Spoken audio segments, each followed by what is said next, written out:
What's good with the YouTube? Y'all already know.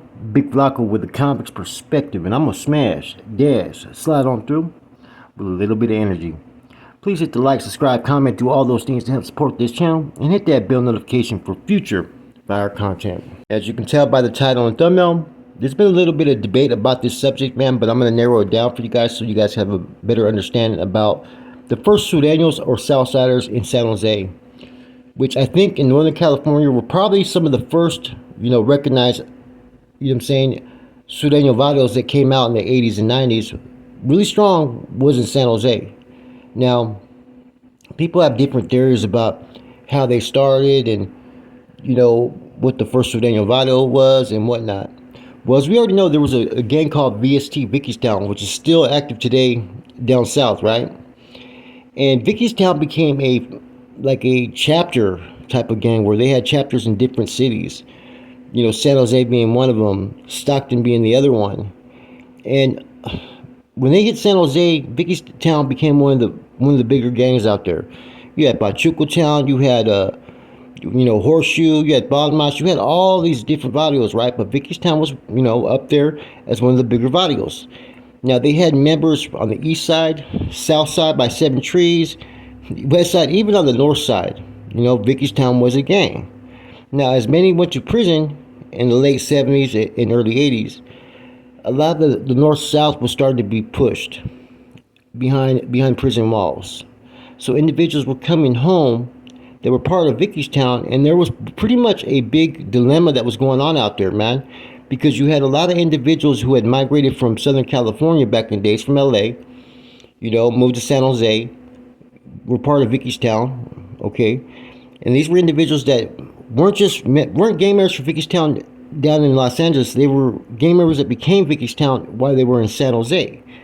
So you had a lot of people who wanted to have loyalties to the South, especially with Vickystown being a gang down south. You see, Vickystown was a barrio that was started in San Jose before there was ever any north or south trip, okay? There was nobody really banging Trece or anything like that. You were from either the norte or the sud, and, in prison it started to pick up a lot of momentum, okay? And people started to want to identify themselves as either from the sud or from the north. So a lot of people at first were always trying to label Vickystown as the first Sureño barrio in San Jose, which it's not. It was just a regular barrio in the beginning. But there was that conflict where certain individuals with certain ties, whether you had family down south, right, or you were basically from up north, right, you had a real split within the gang. Kind of like how San Fran 18th Street went through some similar issues in the 90s when they split up. Half of them became Norteños, half of them became Sureños. The same could be said of VST. Now, VSL, Barrio Sombras Locos, right, was a gang that did have ties to Vickystown. Used to party and kick it with a lot of them, okay? And a lot of their members were actually from Los Angeles. And they were basically one of the first gangs that started to identify themselves as Sureños, as Southsiders, VSL, Sureños. And they're the ones I could sit there and say that were the first identified Sureño barrio that fully was, committed to represent themselves as the Sud, as Sureños, as Southsiders. But a lot of it all started with Vickystown and their affiliation with Vickystown as they were going through the split. And see, VST that were from San Jose were pretty much caught in the middle at that time because you had a war going on between North and South. So say you're from San Jose VST and you're in the joint, and all of a sudden you hear about this North and South thing that's starting to kick up, right? Yet you see a homeboy from VST, he's representing the Sud, but yet you're from San Jose, you see your homeboy from over here from a different barrio representing the Norte. It put a lot of people in an uncompromising situation where people had to choose sides. And that took to the street. There was individuals killed based upon their affiliations and associations, Some of them were trying to work with the homies from up north, some of them from the homies from down south, and it pretty much destroyed the gang. VST was pretty much destroyed based upon that fact because technically they just wanted to be homeboys, It was Vickystown. It wasn't just Sanjo, it was Vickystown to them. And they all were from San Jose. What was going on in LA, what was going on in Stockton, what was going on in these different chapters had nothing to do with what was going on in San Jose. And a lot of relationships were severed based upon this. See, a lot of the Barrio Sombra, locals, right? they had ties to Vickystown, right? They had ties to family down in LA. A lot of them were originally from Los Angeles. So it was easy for them to start their radio and being recognized as the first Sureños. And this is before even colors were being used back then. Colors didn't come until later. Even the number 13 didn't even come until really later. Okay? All that stuff started to take place more in the late 80s as people started to identify themselves. But for those first 6, 7 years, a lot of individuals were going to the joint that were from places like Barrio Sombra Locals or Barrio Town. You know, and when they went to the joint, see, they had a struggle, I was told, that nobody really can understand. None of the upstate Sureños today could understand. None of the upstate Sureños in the 90s could understand. But the ones in the beginning of the 80s that were putting in work, they were just a gang at first, recognized themselves as Sureños during the time era when it was just about barrios. So when they would get to the joint in the 80s, you know, I had one straight tell me, man, that the MA was oppressive towards those that were from up north, man. One of them told me straight up that what Wino said, right, is exactly true. That a lot of the upstate Sureños, they didn't have this word upstate, but Sureños that were coming out of San Jose were being mistreated. They were being oppressed. They were not being looked at equally. They were told they couldn't even say they were from San Jose, right? They were told to go, you know, put in work here and put in work here. And you even had one that was killed. You know, they called him Tyson from VST. I did a previous video on it. So a lot of stuff that was going on, man. He said that there was a lot of hate, basically, from the Sureños towards the Mexican Mafia back then.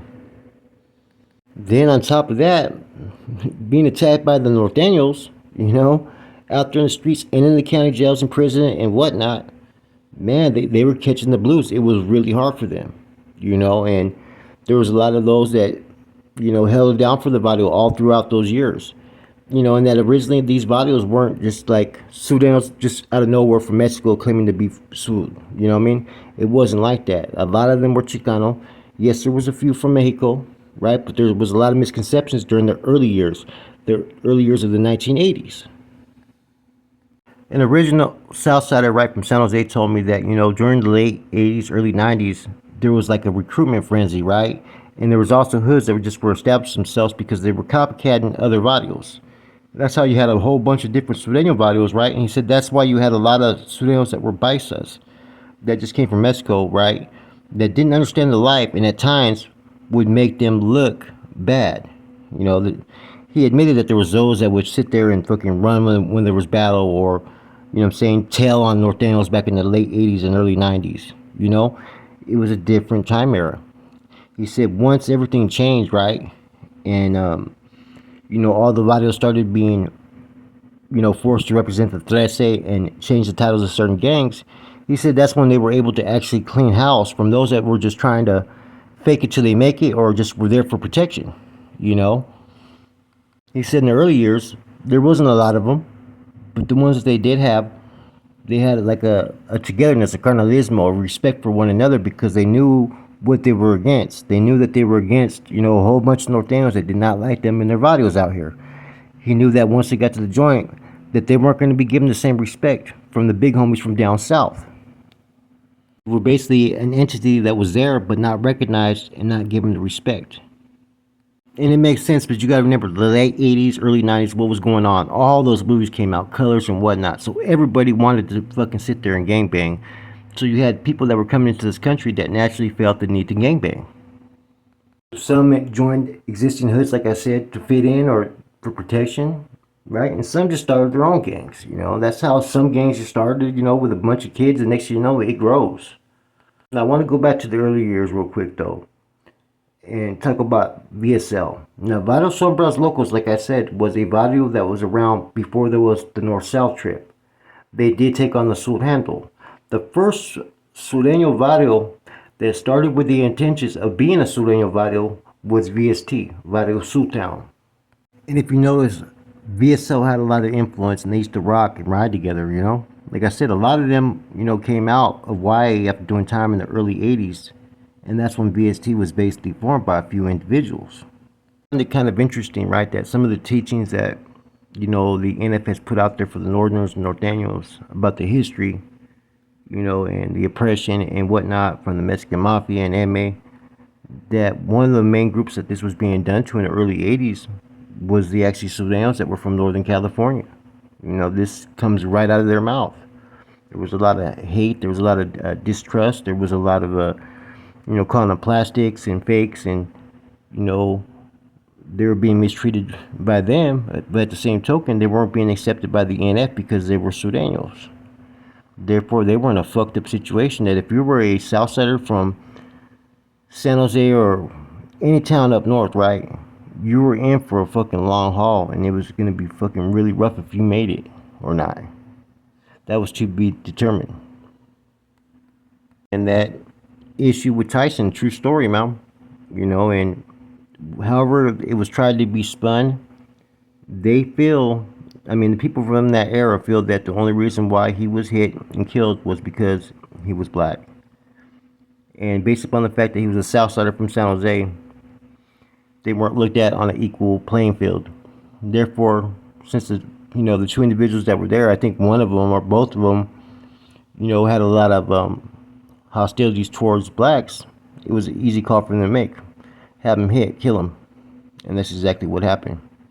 This was before my era, but he talked about that era to where there was a lot of bices that were becoming, jumped into Sureño barrios or starting their own, and that, there was a few that came out of those pickings that were actually with it, but he said there was a lot of those that were fucking the ones that would be running or, starting shit and then calling the cops, and he was really upfront and truthful about it, and that's when all the changes started to slowly occur in the late 90s, early 2000s, is basically when a lot of those individuals were pretty much pushed out of these hoods or just pushed away because they were never in it to begin with.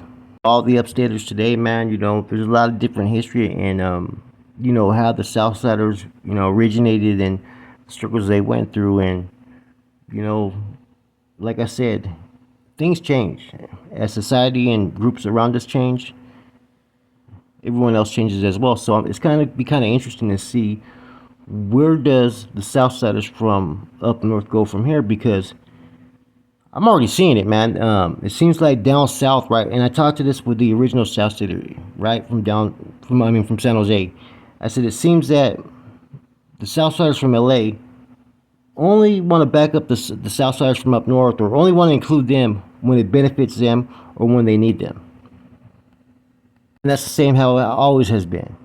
And as you can tell by, the video and the thumbnail and whatnot, you see the word Sureño, right? In the 1980s and early 1990s, you would not really hear the word Southsider or Southside in San Jose. A lot of times the word that they always used to use was Sureño, Sur. So that's why you see those in the title. With that said, man, I hope you guys enjoyed this. Flacco from a convict's perspective. I'm out.